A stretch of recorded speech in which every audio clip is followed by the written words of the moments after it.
Hey guys, welcome to our third episode of our podcast. We're your hosts, Alex and Oscar. Instead of Oscar and Alex. Fuck you. Yeah. Anyway, Oh, thank you for joining us once again for another episode. We're going to be talking about some movies, some music, and most of the time movies. most of the time movies, but some other shenanigans as well. Yeah, nothing really happened. Nothing That was really interesting. happening. Yeah, not a lot of movies are coming out anymore, so we pretty much are checking out.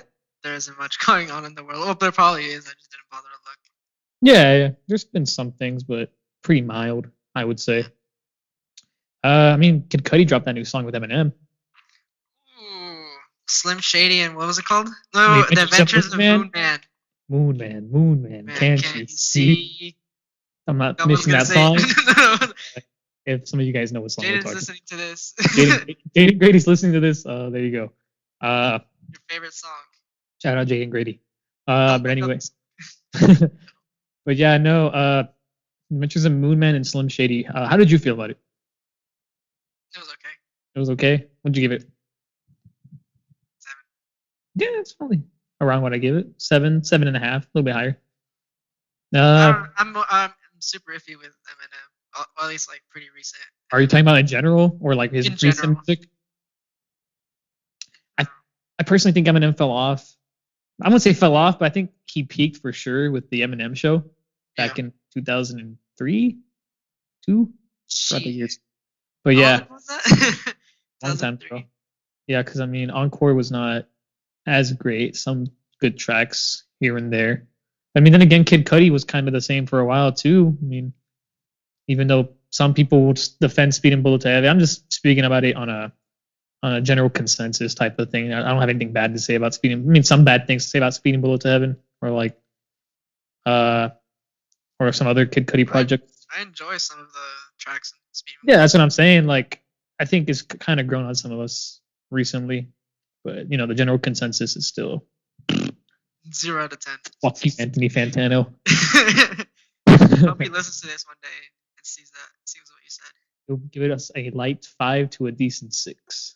To Alex, Oscar gets 9. He's a writer. Dick Ryder. Well, have you seen his head? Yeah, he's a melon. Wouldn't you slap that?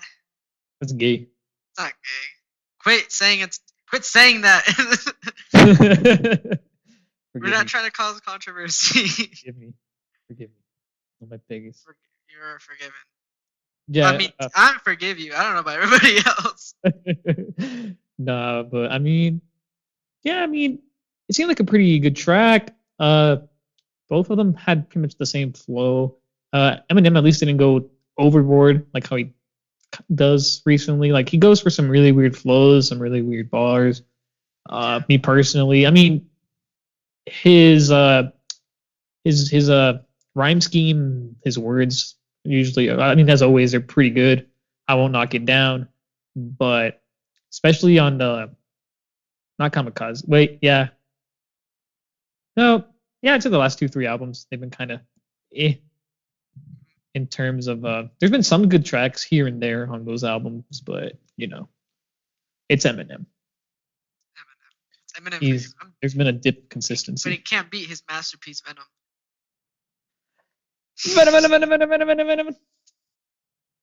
Venom.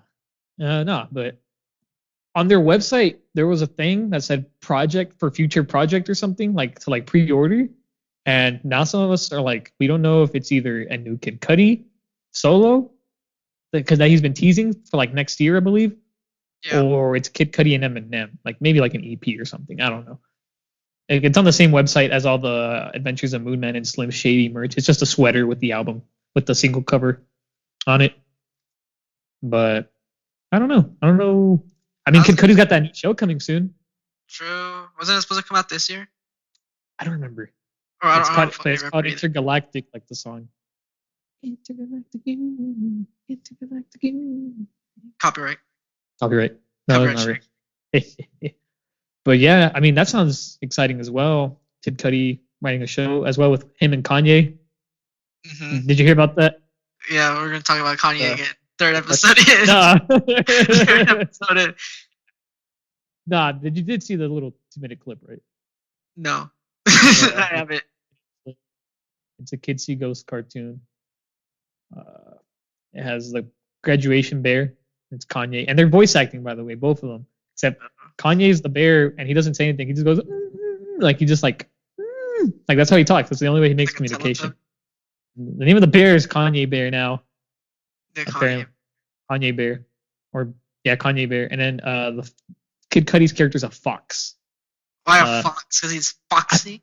If I remember correctly, Takashi Murakami once. I think it was Takashi Murakami. You know who that is, right? No. Wait, who'd you say?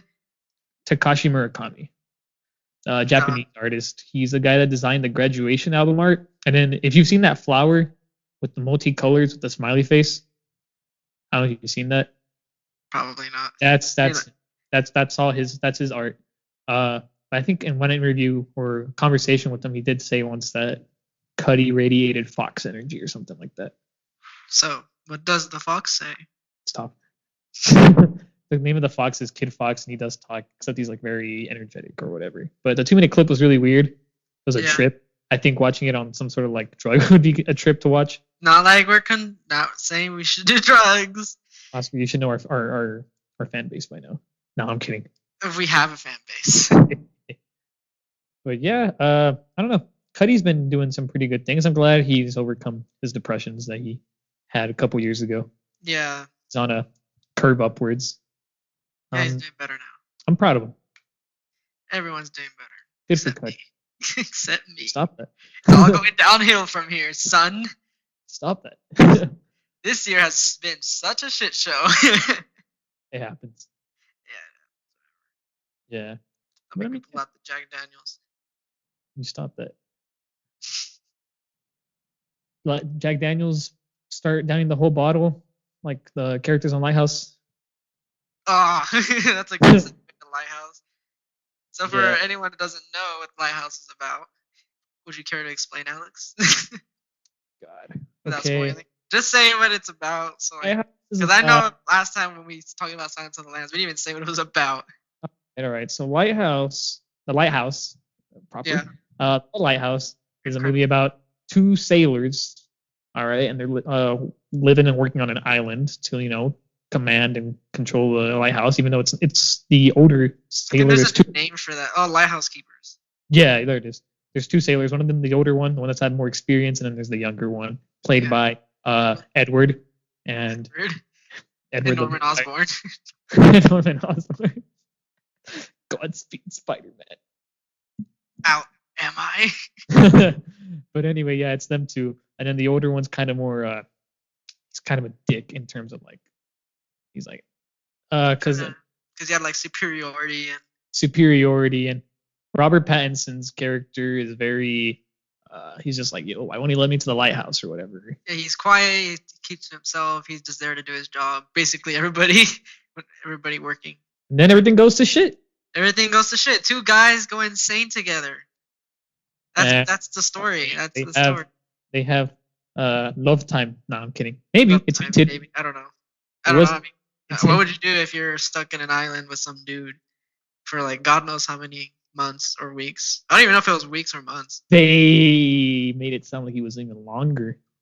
Because originally he was supposed to be there for like 3 or 4 weeks. Robert Pattinson's character. Yeah. He was supposed to be there for like 3 or 4 weeks, and then from what it looked like, because the boat was the relief boat, I think it was called, was supposed to come back or whatever to like check up, or maybe if he wanted to leave. But then the storm comes, and can I talk about how the storm came to fruition? No. We'll just give our thoughts on like non-spoilery first. I mean, I think we gave our thoughts. I mean, fuck it, we'll just go to spoilers. So if anyone doesn't want to know, just skip. Spoiler warning, watch The Lighthouse. It's on Amazon Prime Video. It's either that or just rent it. It's a good movie. Or if you don't care, go ahead and if you don't care, just keep listening. And maybe in the spoiler talk it'll convince you to watch it at least. All right. Yeah. So as I was saying, the storm was caused by so in the one of the early scenes, what's his face is Willem Dafoe's character, Thomas, I think is his name. His name is Thomas. They're both technically Thomas, maybe. It's weird. Robert Pattinson. Well, he's Winslow. I'll just say Winslow. I couldn't pronounce. It's like his name is Winslow, but later on it's revealed that it's Thomas because he faked his name. Yeah, I know, but I'll just say Winslow to differentiate him. Yeah. But yeah. So Thomas, Willem Dafoe's character, is like, don't kill seagulls or whatever because they're the souls of previous living sailors. In other words, the sailors reincarnated into seagulls. Yeah, and he said it's basically bad juju to kill a fucking seagull. It's bad luck to kill a seagull.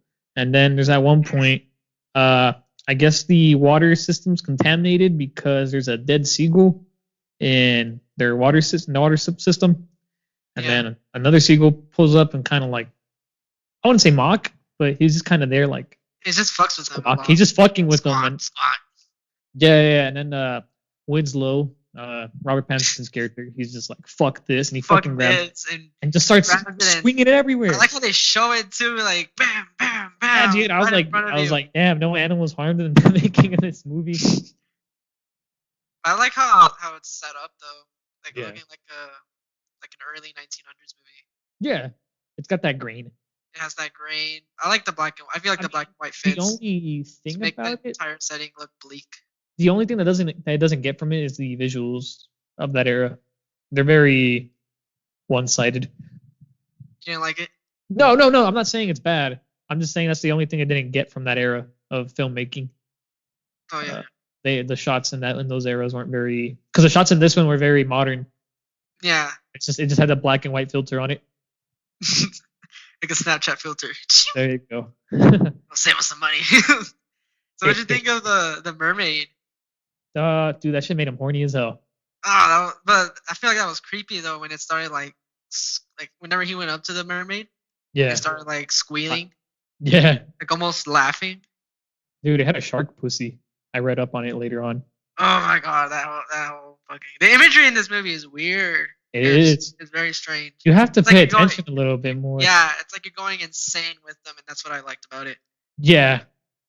You're just very confused, but I think that's probably how they're confused as well. Literally, this movie is about boredom. Boredom fucking kills. Yeah. Boredom fucking kills. Oh, and drinking. Lots. Dude, they run out of food, and then they're just like, well, shit, all we have left is alcohol. And I think that made it even one. That was the only consumption they had. Yeah. I don't realize why they didn't just go fishing or whatever. Nah. They're probably like, nah, fuck I thought about that. I was like, yo, like go fishing or go swim in the water for a little bit and find some fish. Yeah, goddamn farts. Fucking. The dialogue. Constantly farting. Like, if you ever watch this movie, you have to watch it with subtitles. Yeah. For sure. For sure. It was written like I like it was written if it was like in its time period. They're like yarg. I mean, you can still understand what they're saying. Like you get the point. It's just like the rest of the words are just filler to me. I mean, as long as you follow the visuals and Robert Pattinson beating his meat, I think you're doing well. Tentacles too. Oh, there's a lot of tentacles. Tentacle porn. For any of you that have a hentai fetish. Shout out Ivan Sanchez. Shout out Ivan. No, don't give him. Don't label him like that. Oh, fuck it, I guess. Shout out Ivan Sanchez. But yeah, no, I mean, it told its story, and I think that's what was the best thing about it. Ending, it was very interesting to see. You can interpret it into many different ways. I mean, Winslow pretty much felt a state of ecstasy just looking at the light. Oh, that scene was just weird too. I think it's funny that he steps back on accident and just fucking falls. What? He just shows up out of nowhere and like the rocks all naked and the seagulls. What led to that? I was wondering. Well, like how did he just fall down there and he ended up in the rocks? Well, I mean, obviously he didn't fall there, but like, why did he choose such a fate for himself? Because I feel like he did that on purpose to himself. Really? I mean, I believe so. Why? Do you have a different interpretation? No, of the... I don't. No, I was sick. So. I don't think he like rolled all the way to the bottom over there. Like he's just like he falls out of the lighthouse and then like the doors open. He just keeps rolling. He's like and like as he's rolling, his clothes just strip off of branches. He's like Maybe so. Maybe so. Or maybe he just ended up in hell. Maybe that's his hell. I just think he chose it. Think so? Like I think he straight up just kind of laid there and just accepted his fate. Probably.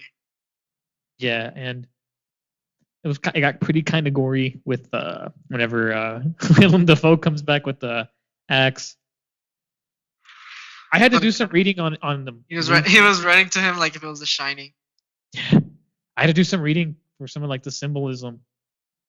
Yeah, there's a lot of symbolism to it. I think it's based on a story, like a Greek story. It was I think it was an Edgar Allan Poe story, but it was just but this one was like very loosely based off of it. If not, there was like hardly any resemblance to the original story. From what I read, it's like based on some Greek story, I think. Something like that. Well, actually, I think do you remember correctly, after they fought, and then Willem Dafoe decides to turn into a dog for some reason? I completely forgot about that scene. Whenever he starts burying him alive, he starts reciting a Promethean poem, is what I remember correctly, and they pretty much just cursed Robert Pattinson's character's Winslow's fate. Yeah. Like, oh, you're gonna die. He pretty much cursed him. That's probably it. That was probably a curse. Maybe it was bad. It was bad juju to kill a fucking bird. Yeah. Not a seagull. Moral of the story, guys: don't kill birds. I like how he was running away because like it's implied that he might have killed somebody. Yeah, it was very confusing. It was always like, you killed him. It's like, me. Or you killed him. We killed him. Who killed him? It's like that scene in Spider-Man when he talks to himself. You killed him. We killed them. What? Remember? Don't tell Harry. He was really good. He's a very good actor. Very accomplished actor. I think that's another. I mean, just like bad performances from that man. Just like how he was whenever he played Jesus Christ. Oh yeah. I mean, he's always had that face where he just like shows a lot of emotion, and I mean that's his like asset. I think that's his best asset. Yeah. Over his acting, even though his acting is already good as it is, I think it's just his facial expressions just sell you the movie. And he's really good with doing over the top acting. And even Robert Pattinson, like man, got so much flack back then with Twilight and whatever. Like it's not even his fault. I mean, have you seen those movies? We need to drink to those movies sometimes. Yeah. Oh, we're gonna get copyright strike if you fucking sing it. Can't get copyright strike if it's not the original audio. Okay, yeah, maybe. I don't know. We can try that. We can try. But Robert Pattinson was good in this movie too. Robert Pattinson was very good. What was that elephant movie he was in? I think that's like the first movie I thought he was like. The one where it ends with 9/11. Maybe. What? Is it that one? I ever saw it. You never seen that movie? I just know of that movie. I just remember he was in an elephant. There's like a movie he's in where like it ends with him in the fucking Twin Towers. Well then. And it's implied like he dies in that fucking scene because it's like what's today's date? Oh, it's September 11th. 2000. And like it zooms out and there's that Twin Towers right there. I need to find that. What the hell? You need to find that movie. I think it was the elephant movie. I think it's that one. Sounds kind of fucked. It is. It does. Okay. Yeah, it does. But what a weird way to end the movie, though. Fly Me to the Moon plays as like the credits come in. Like the credits to Evangelion, which you haven't watched. Nah. Hashtag Oscars move. Hashtag is Oscars move. But yeah, I'd give Lighthouse a 9. 9. Maybe. Yeah, a 9. I think a 9's reasonable. Same with you. I'd give it like a 9. Yeah, it was really good. I wouldn't say. I mean, it's a really good movie to watch sometimes, but that's probably my own fault. But it's whatever. Mm-hmm. I mean, they really gambled with their lives there, huh? Shut the fuck up, there, Oscar. I do transitions better. We're going to talk about Uncut Gems. The Adam Sandler movie. The sequel to Jack and Jill. Yeah, the unannounced sequel to Jack and Jill. Oh, God. So me with Adam Sandler, I've honestly not been a fan of his movies. I don't know why. Dunkachino. I don't know. Like Grown Ups, it's all fart jokes to me or whatever. Like looking back at it, Jack and Jill. Jack and Jill was trash. I think Click was the first movie I ever saw by him, and that was really weird. It was like 8 or 9. That's a really good movie. I wasn't a fan of it. You weren't a fan of it? I mean, I understood its message, but I don't know. I just wasn't a fan of it. I think the whole ending made me kind of sad. Yeah, that was the first movie. That was the first Adam Sandler movie. So I mean, eventually I did watch. My first one was, I think it was Happy Gilmore. Yes, that's the only one I haven't seen yet. Oh my god, you haven't fucking seen it? Guess we're watching Happy Gilmore next. I think most of that. Ass, Paul. I think all the Adam Sandler movies I've seen are just the newer ones, the newer shitty ones. From Click and onward. Oh my god, I feel bad for you. But no, this one. Yeah. Those are good movies. I like 3 of them. Yeah, pretty good. Homeboy that made Samurai Jack, Gendy Tartakovsky was the one behind the animation on that. You can tell because his animation is definitely a lot different than all the other animated movies. You see his use of slapstick serves pretty well in those movies.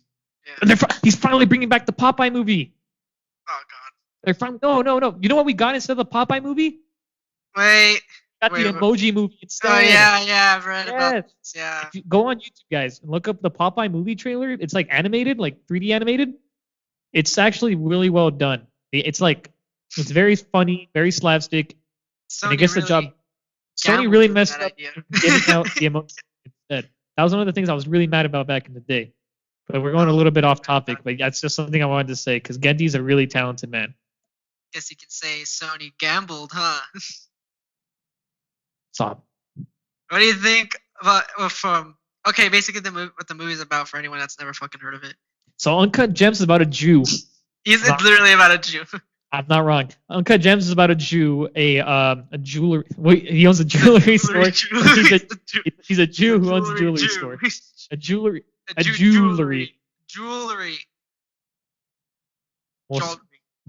Yes. So he owns a jewelry store or whatever, and then he buys a rock, which is not just any rock, a fancy rock that is very reflective. It's a black opal. And where's the carat? If I remember, 3,000 to 4,000. 4,000 a carat. Pretty high end, I suppose. And then I don't know. He gets it, and then he goes into a bunch of like crazy ventures with it because man's is not really well with his debt.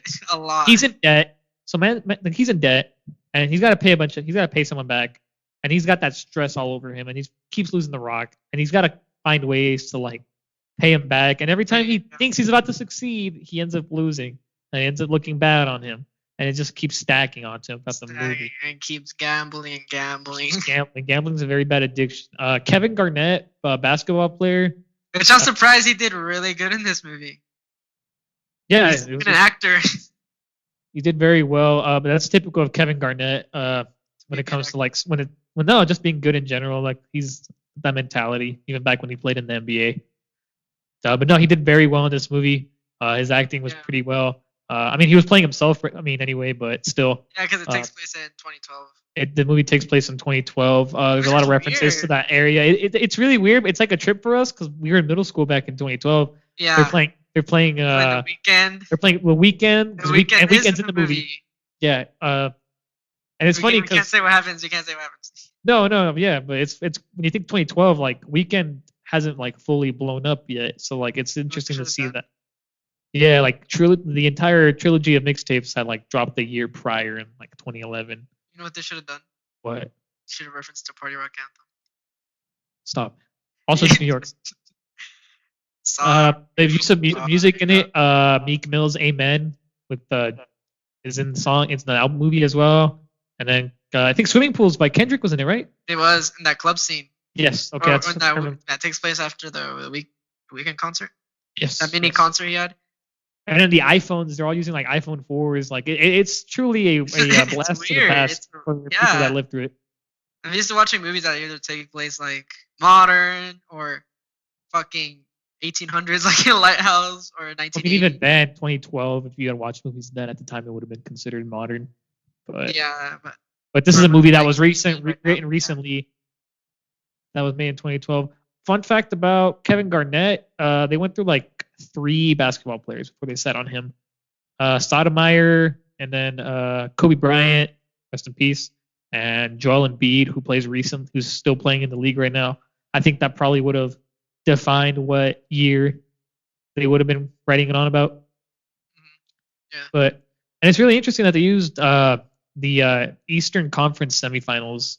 So and you can tell that's obviously summer 2012. This man likes sports, so like I'm just. I do like sports. It was a rather interesting film for me to watch.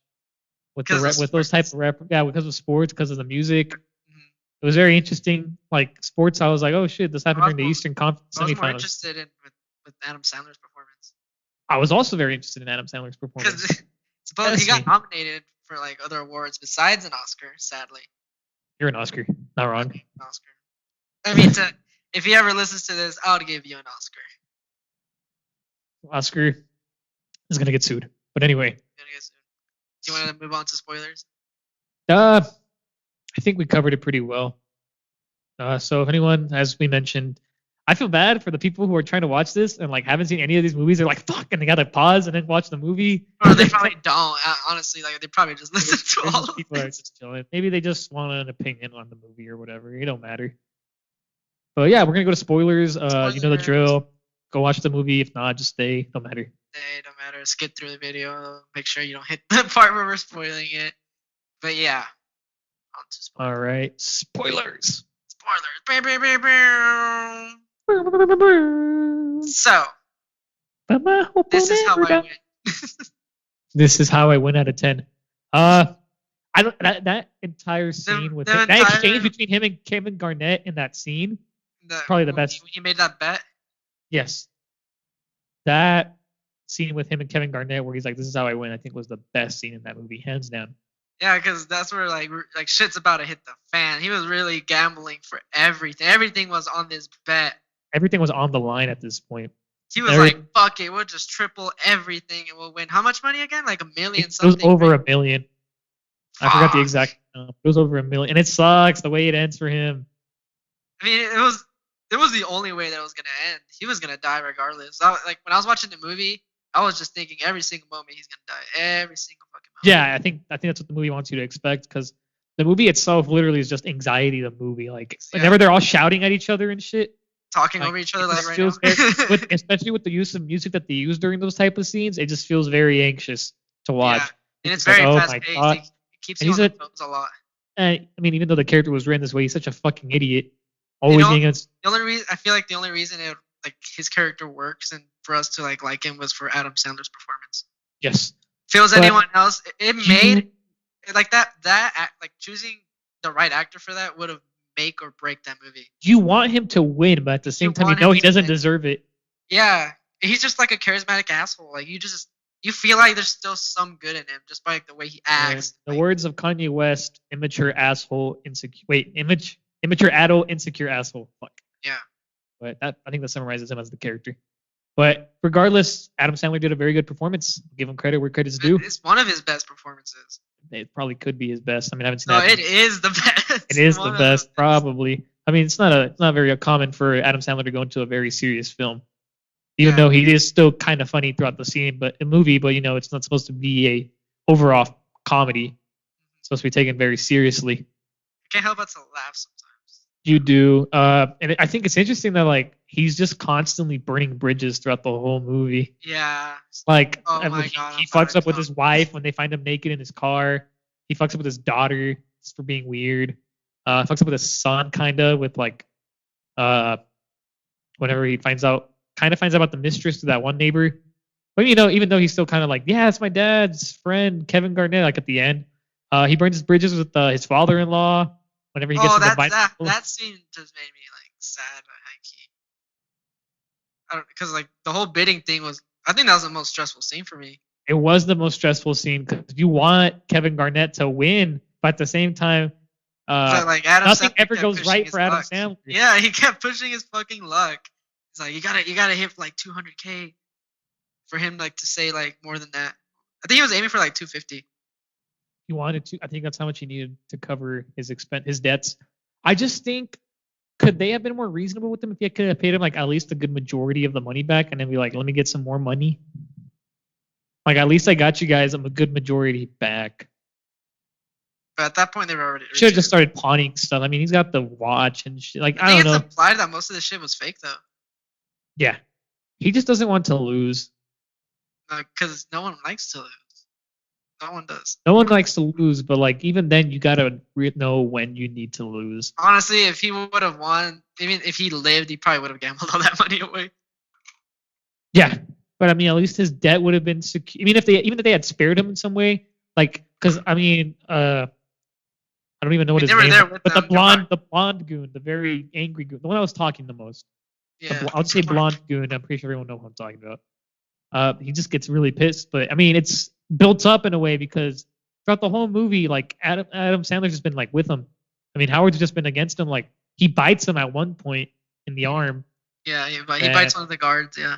It was the same goon, that blonde one. Oh, was it? Like, and he's the one that shoots him. So like to me, it's just like all of this that like built up. Like whenever they throw him into the water, I think it's him as well. Like he's just a lot more angry than the other guy. Yeah. I mean, they still fucked themselves over when they shot him though, because they're not gonna know how to open that. It's honestly left to interpretation. What? Nah, I feel like they're trapped in there. You think so? They won't find a way out. Yeah, no way out. I think they're pretty sleazy enough to find a way out. But even then, they could have waited for I forgot her name, but it was Julia Fox, and Julia Fox is like a model or something. And she plays Howard's mistress, and she's the one that goes to the casino to gamble all the money on it. And they're trying to find her or whatever, but then they lock the guys in the little what are those called? Between the glasses from the entrance. I don't even know what it's called. She did get away with the money though. She did, but wouldn't you expect them to like maybe wait for her or something? Like it's $1 million she has on the line. She's gonna show up to the store and then find out like, oh shit. To the cops. Either way, she shows up before the cops do, or B, she shows up afterwards. I don't think she was gonna go to the shop anyways. Where do you think she was gonna go? I don't remember the dialogue in the window. I just remember Howard said, "I'm gonna fuck you tonight." That's all I remember. I think she was going to the apartment. Probably. Yeah. She'll find out about it. Yeah, because his ex-wife called the cops because she was worried about him. Do you think they'll all be happy just like not have him in their lives anymore? Probably. Because he was sure he was a blessing in terms of the money. Like they were living a very high standard life. His family was living a very high standard life. But look at all the messes he kept getting into. Like he was pretty much, I guess, some sort of blessing and some sort of curse. I mean, his wife was only staying with him kind of because like the money. I mean, what better was she gonna find? I mean, they were gonna divorce regardless. They were gonna divorce. They were just waiting for after that whole ceremony that they were doing. It's just, I don't know. Arnold was a pussy though. He could have like, why did he just control his damn guard? Like, bro, chill. Like, just made us shit? I don't know. Who were they to him? I don't even think he's like. Well, yeah, but bodyguards for what? Fuck, what the fuck was he running? I don't even remember. Was he running something? He's a Jew. They're all Jews. Well, yeah, but like, what debt was it anyway? They don't really tell you. I think they just say that this man just owes money to a lot of people. Through like a series of loans.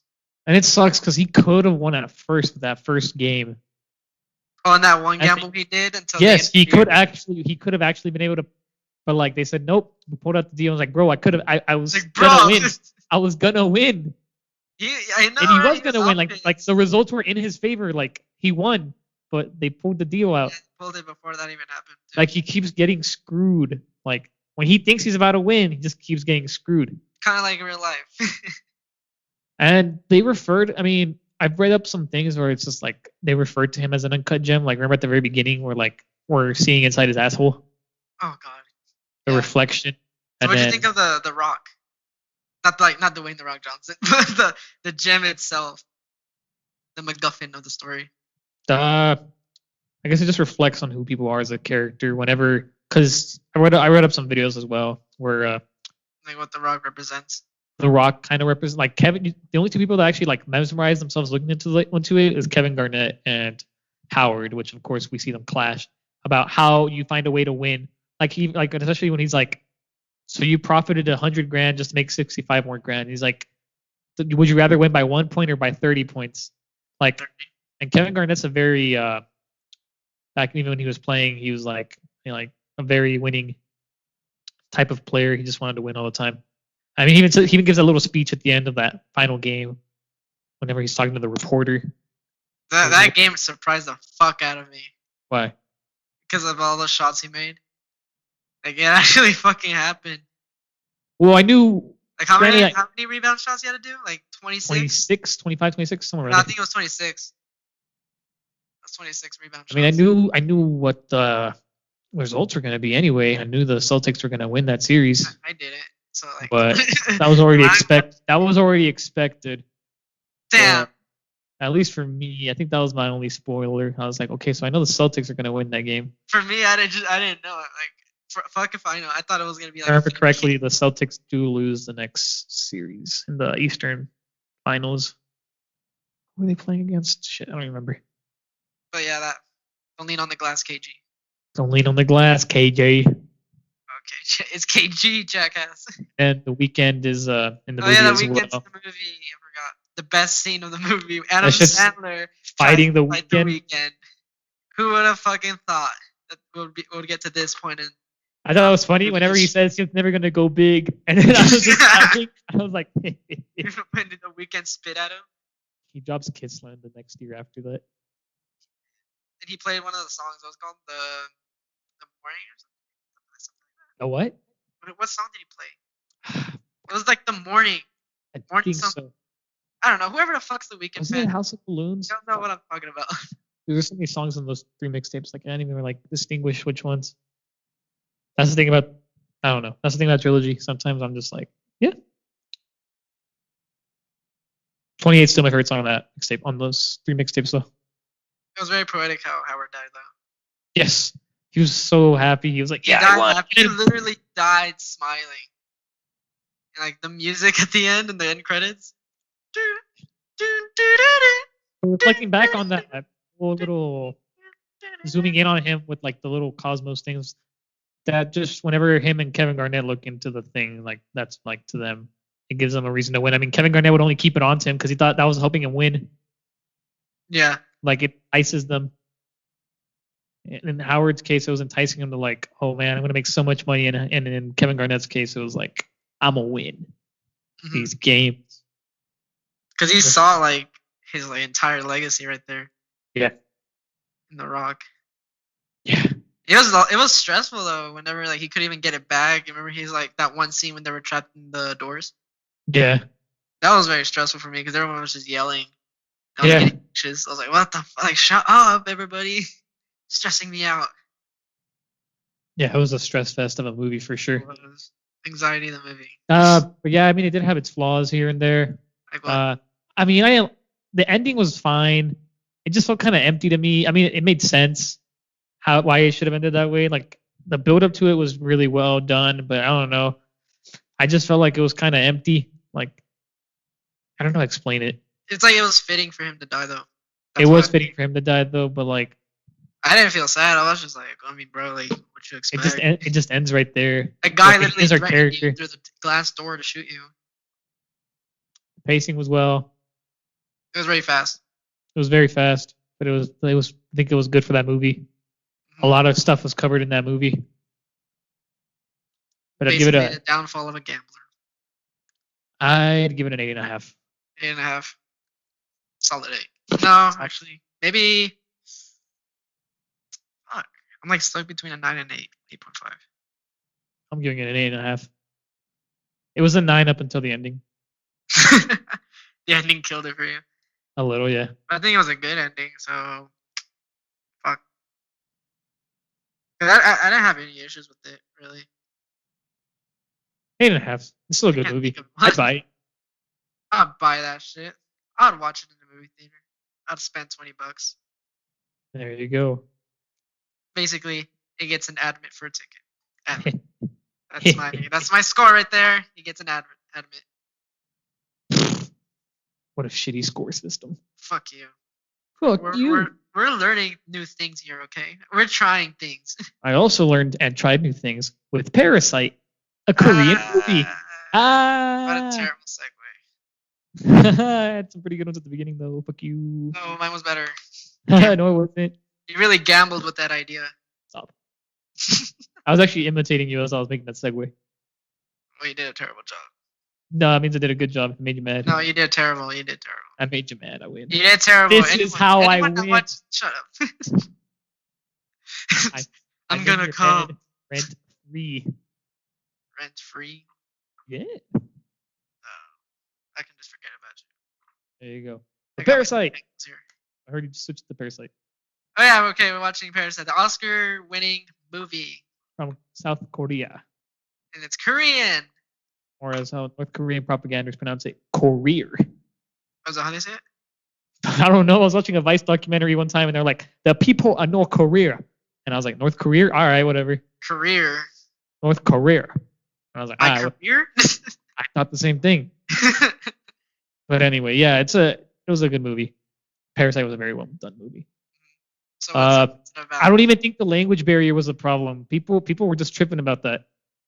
Some people were tripping about that. Okay, the people who are actually in the movies weren't, but like casual people were like, "Oh, what's Parasite?" And they check it out and they're like, "I gotta read."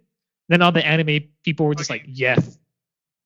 My years of watching anime has finally paid off. You know, it's not the same language, so they probably the way you're trained to watch subtitles and stuff. Yes. I mean, I can't. There's certain movies where I have to watch the fucking subtitles because there's some words that I miss a lot. Yeah. Right. Yeah. That, like, for example, Lighthouse. Those words will fly over anyone's fucking head. Oh yeah. Unless you have a good hearing. It's got different slang of a different era. Yeah. I mean, so does Parasite, but I feel like it still works really well. The point is there. Yeah. For sure. So to give us a non-spoiler rundown of Parasite, Parasite's about two families, a poor family, the Kim family, and the rich family, which is the Park family. And the poor family is struggling. They live in very shitty circumstances. Mm-hmm. And they're like, damn, we need to find a way to make money. Yeah, and no one has jobs. They like what they do is what fucking they fold boxes. They fold pizza boxes. And then so the son finds an opportunity through a magical rock. Not rock. Another rock. A gem. No, it's not even a gem, it's just a rock from a river. Fucking rock. But his friend who's in college gives him a rock, and then is like, "This is for wealth. My grandfather gave this to you guys." And he's like, "Ah, sick." And then he gives him the opportunity to the son. I think his name is Ki-woo. He gives him a good word with the family that he can teach their daughter English. Because it never shows them speaking English. That's the only thing that bothered me. I think they said English words, did they? Well, yeah, but like they made it. It's not like it was important. Well, yeah, but like I just wanted to like at least. I mean, he was showing him like all the questions. Like it was interesting, but yeah, no, I just wanted to see like what they would do with that. They never did. And I was like, all right, whatever. But yeah, the family. He ends up getting a job with them, and then little by little, he starts getting the rest of the family hired by them. I think they have said a few English words. What's up? I think they have said a few English words. They did say a few English words, but not. I thought they were gonna like when they were like teaching here. But they made it sound like he was very smart with the English. Like they said that even though he failed all 3 or 4 of his like entrance exams to college, like he was just doing very well in English for some reason. Mm-hmm. Like that was his best subject in the tests. Yeah, but they were gonna pay him really good too. And then little by little, he gets his family hired by. Yeah, they got overly ambitious with that. They got very overly ambitious, and I think that becomes their hubris later on. Mm-hmm. It's just like Uncut Gems. Stop that. They, I think it's a better movie than Uncut Gems, though. Oh, for sure. Had an interesting twist. It did have an interesting twist, and that really does affect the outcome of the movie, which we're not gonna talk about until the spoiler. Yeah. It's on Hulu. Forgot to mention Uncut Gems on Netflix, but I think we already passed that to even mention that. But I think everyone knows it's on Netflix. But Parasite's on Hulu. If you guys want to check that out. So we're now giving a spoiler warning for those who haven't seen, or if you don't give a shit, just keep listening, whatever. But yeah, Parasite. Spoiler now. I think they fucked up in that scene. They really fucked up in letting her in. The fucking what's her name? The The maid. maid. I forgot her name. I think it was like Chu Wong. It was weird, huh? Like, It's weird how I saw her, memorized was like, these names, but I did. I just remember Jessica's. That wasn't even her name. Her name was like Ji Jung or something. Yeah, but I'm Illinois State University. I don't know. I thought it was weird that I memorized their names, but they fucked up. But that's their hubris. That reflects back on the hubris. Like they were all just chilling in the house whenever they shouldn't have been. Yeah, like there's like an atmosphere like something's gonna go bad. Even the storm implies some bullshit was gonna happen. Look, for starters, yeah, if she had been by herself, the mother, whose name I actually did forget, if she had been by herself without the family there, I think the situation would have been handled very well. And even if the family was still there, them fucking up by falling down the stairs is what that was their fuck up. Like they were fucking up like very badly in this section for sure. But they could have had a good opportunity to like avoid that completely. They could either A, not let her in, or B, it could have just been her and then brought her in. Because I mean, it's just the one dude inside the house. I mean, it wouldn't have been that bad. So, that dude was creepy though. He was, but I mean, when you're in there solitarily confined for 4 years, I think that's what. I like how the kid. They actually they mentioned the guy early in the movie with the drawings. Yeah. Which really flew over my fucking head. Yeah. Because you don't really think much of it. You to be don't. honest. Like they show you and they're like, oh okay, that drawing looks weird. Or when that kid had that. I didn't even think about it until he was already at the end with like the knife. Yeah, or when they show that. That's when I saw the blood in his face. Yeah, and they show the scene where that kid's downstairs eating. Like he was eating cake, and then you just see his head kind of like pop out of the base. That looked kind of creepy. He was just so still. His eye. He was like, hello there. Hello there. General Kenobi. Oh, I don't think so. This podcast is literally just Spider-Man and prequel quotes. Kanye. Bitch, I'm back at my coma. But I didn't expect anyone to die. What's up? I didn't expect anyone to die. I thought the maid died whenever she went, like when she fell down. She did die. She did die. No. But like I thought she instantly died. I thought so too, but then she didn't, and I was like, when she said she had a concussion and wasn't feeling well, I was like, yeah, she's gonna die. Yeah, she's gonna die. Plus the fucking peaches. I just thought that shit was funny. That shit was funny. The peaches from the face. Fuck you. Like, fuck you. Oh, it's so funny. Maybe that's why he decided to kill her. He's like, man, fuck this bitch. Yeah, probably. Oh. What I like is how the mom would tell the kids how their husband was basically like a little bitch. Yeah. And like whenever shit hits the fan, this man would like crawl under the bed like a damn cockroach. Yeah. That's what he ends up doing at the end of the movie. And I like his whole speech about like why he thinks not having a plan's better than like having a plan, you know? Because like there you're not really expecting to fail. Yeah. It just kind of happens. Like shit happens, you know. I think it was very interesting that he grew some sort of. That was an interesting philosophy. That he just kind of like does shit, you know. He doesn't really give that much thought into it. When he literally kills the guy, he literally didn't like think this through. And that's what I'm saying. Like in the heat of the moment, because like he was growing some sort of like slight hatred towards him, like from the night before. Whenever he was like, he's a very good driver, but he just smells like shit. Yeah, he smells like shit. Like he didn't like that, and whenever he smelt it on him, who also on the killer, I think his name was like Jen Su or something. Whenever he started smelling him, like in the heat of the moment, it pissed him off, and that's why he stabs him. Like he feels bad about it afterwards. Fucking the guy comes out of the basement. I thought the son died. Honestly, there was like so much blood on the floor. I thought so too, but I guess those head concussions. I was like, the fuck he did? I saw the damn blood. He's dead. That was a shitload of blood. No way he could have survived that. It's a miracle he even did. I mean, he was in a coma for a month, but still. But yeah, I mean, do you think stuff wouldn't have gone that bad if he hadn't killed Mr. Park? Mm, I mean, they I probably still still would have don't. gotten arrested They for like, would have hey, it's gotten just. arrested and convicted too. I don't even think they would have been They able to just save. pushed their luck whenever they started like implementing themselves into the family. They could have, like I It said, could have just been maybe just him and Jessica, and yeah. that's Even then, if they had still managed to like survive, like I said, they shouldn't have all been at the house at the same time. Either way, like regardless, it's still a job. You shouldn't have a reason to be hanging out there. yeah. But if I were in their shoes, I would have done the same fucking shit. But even then, they were being very nosy by following her mom downstairs. They could have just like gone upstairs or something. I mean, she was strangely going downstairs. At least one of them could have been watching. One of them trips, and that's all four of. That's all three of them fall. Because they're all positioned all weird. That was bad. That was some really bad. And even then, they wouldn't have. They shouldn't have let her in. I mean, even though she technically worked there, it was a stranger. They just wanted to know like what the fuck, you know. Like she did just randomly show up. Yeah. Could have I didn't expect her like to have a whole ass dude in the bunker. Yeah, that was crazy. But then again, that made sense with the drawings from the kid from before. Yeah, what I thought was interesting is that he's the one that turns on the lights. The Morse code. Yeah, and he turns on the lights whenever whenever people walk in, you know. Yeah. So that was interesting. So like whenever I see that, I'm just like, oh, he's doing it. He's doing it downstairs.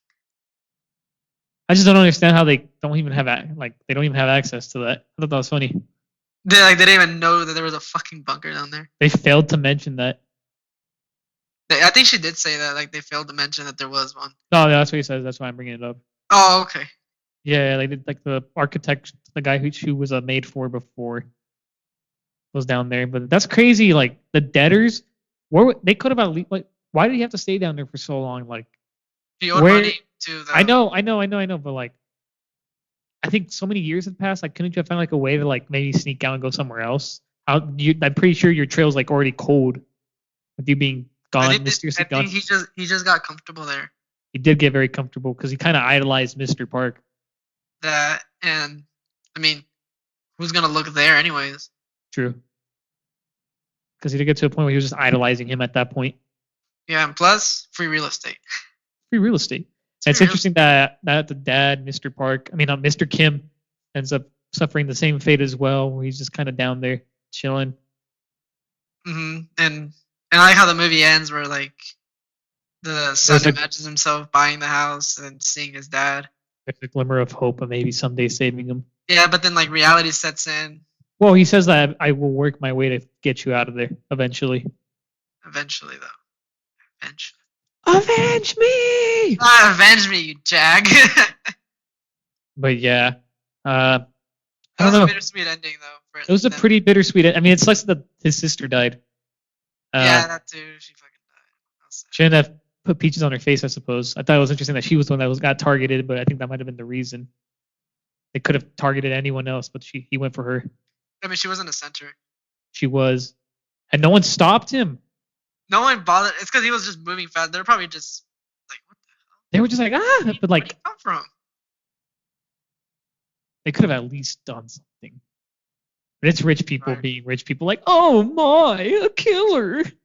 What about that scene when you scoundrel? When they're hiding under that table? Dude, that shit was fucking. They started. That's the most awkward shit ever. That was, bro. Imagine you're like in a bed, underneath a bed, and they're doing their thing. Yeah. And you're just there, like. And they're role playing too. They're like, buy me drugs. Oh, but you're wearing the scoundrel's panties. That was uncomfortable as fuck. I'm sure if it was an American film, that's how they would have talked. I mean, that's just me being exaggerated. Something like that, yeah. Yes, I do say.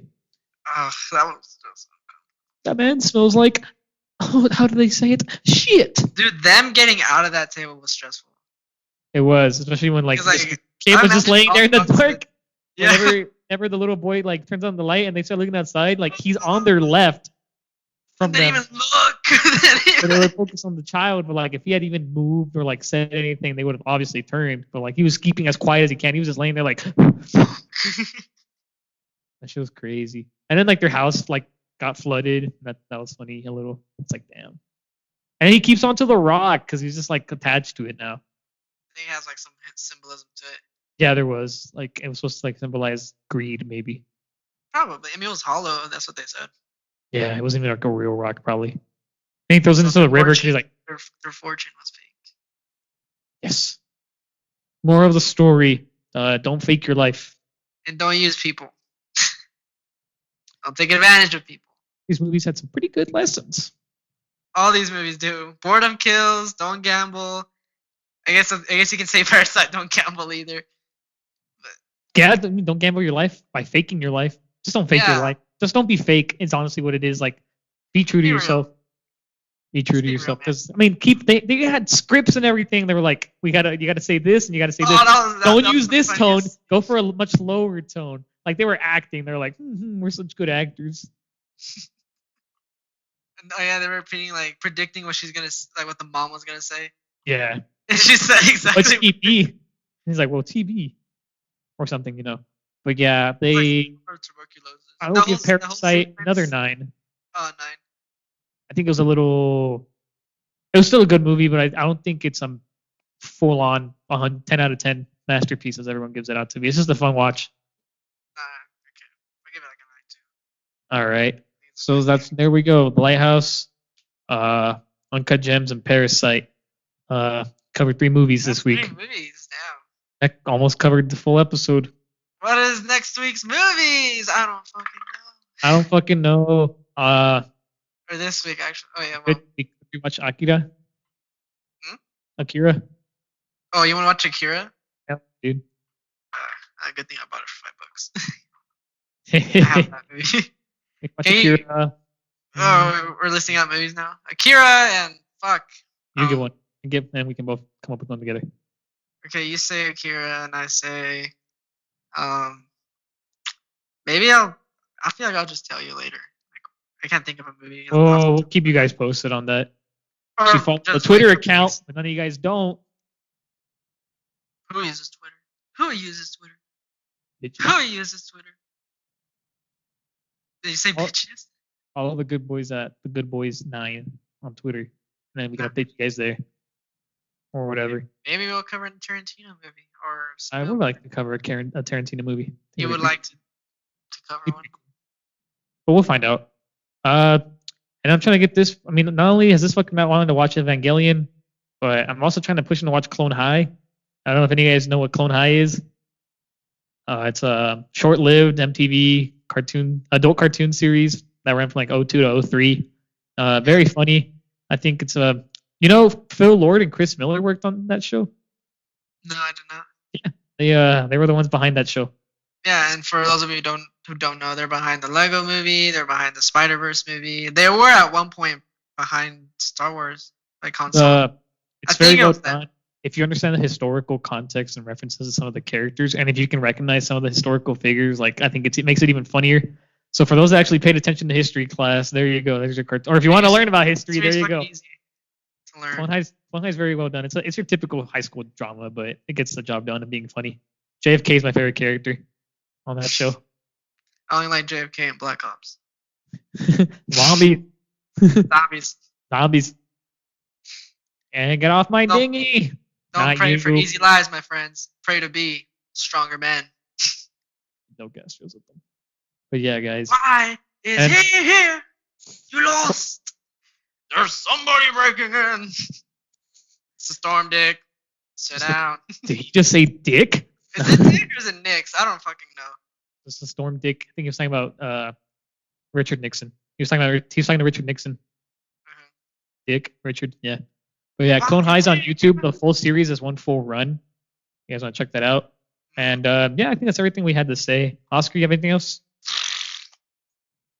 This may be prematurely to say, but if anyone made it this far in the podcast, even though it's only 3 episodes in, Steph, it's only 3 episodes in. Damn, there's only 3, huh? Yeah, we made 3 guys. Oh yeah. We'll say we're gonna stop like at 5. But yeah, 3 episodes. And for anyone that ever made it this far in this video, podcast, listening, or whatever you're doing, I'd like to say thank you.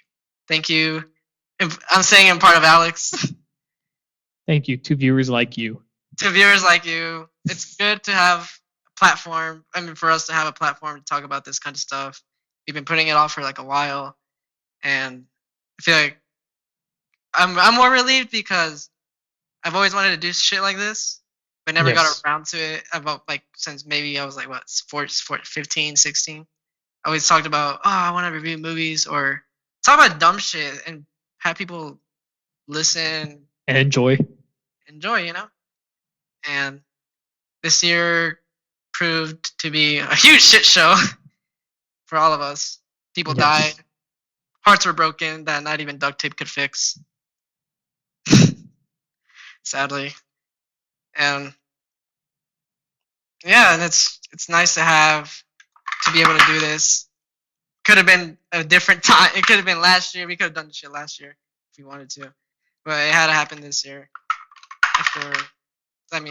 Yeah, that's true.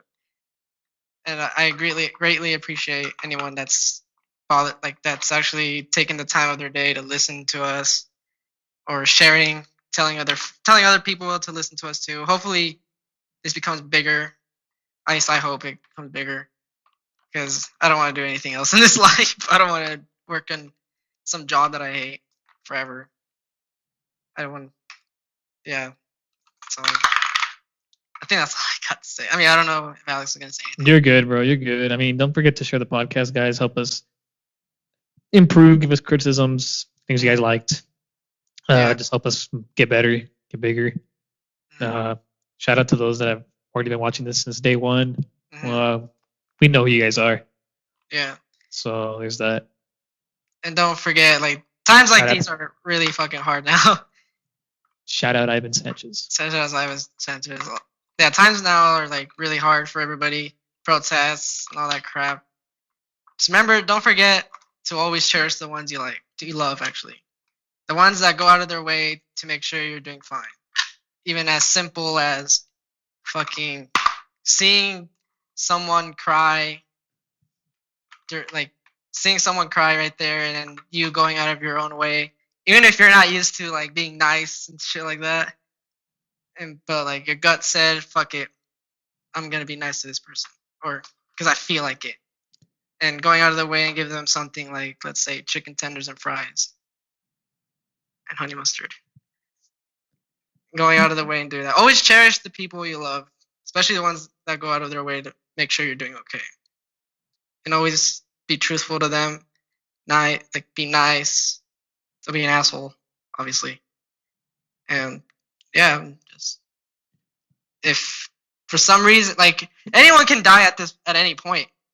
Really, like, I can die tomorrow, or 5 minutes from now, or maybe like a week. Just, well, you're looking at me weird. No, I just did a oh shit, not JPEG, please. Take every chance you have.